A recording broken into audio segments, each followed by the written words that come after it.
We are not a democracy if power tells us what the parameters of our discourse should be. If official sources, be they called Democrats or Republicans, liberals or conservatives, say, you know, this is as much as you can think, this is as bold as you can be, that's not a democratic life. That is a controlled experiment, right? We don't want America to be a controlled experiment. We want it to be a wide-ranging, freewheeling country where big, bold ideas come from a lot of different perspectives, and we have a real honest discourse. If we think about how we get news, there's two ways that it happens, right? One way is the classic journalism model, what we think of as journalism, be it, and forget about these notions of citizen journalists or professional journalists or anything like that. Journalist is somebody who goes out and gathers some information, often getting information from somebody who doesn't want to tell it and telling it to people who should know it, right? You know, it's speaking some truth to power, hopefully, but moving information out to people so they can govern their own lives. So, classic journalism model is this wonderful woman here lives in a neighborhood, and she says, you know, we've got a problem in my neighborhood. The kids are getting sick. There are some real health issues in this neighborhood, and I think that there may be a toxic waste site that hasn't been addressed here.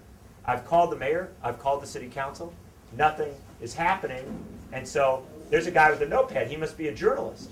So she turns to the journalist, and she says, hey, journalist, I think I got a story for you. Go out and dig into this thing. You call him up. Now, he is a working journalist. He doesn't have to blog at 11:30 at night after he's done his 2 other jobs and put his kids to sleep. There's nothing wrong. I'm a blogger. Nothing wrong with that. But he doesn't do that at 11:30 at night. He can do it during the day. He gets a salary. He gets a little bit of money. He can make a living doing this. So he can call people during the daytime and follow things up. Now, Mr. Journalist tracks it down, goes and gets a story about, wow, there is a toxic waste. Puts on dresses a little bit nicer, goes down to the mayor's office and demands answers, right? Makes things happen. That's speaking truth to power, grassroots up, making something happen. The other way is that power holds a press conference, sets the parameters of our discussion, says this is what we should talk about. This is what we're interested in today. Power talking down to us, and essentially public relations. This is the critical crisis of our moment. As old media collapses, as new media fails to fill the void, we end up in a situation where we really do become more and more of a propaganda state. Nationally, today, we have 4 public relations people for every 1 working journalist in the United States. In 1960, not that long ago, it was a 1-to-1 ratio. Think of that change.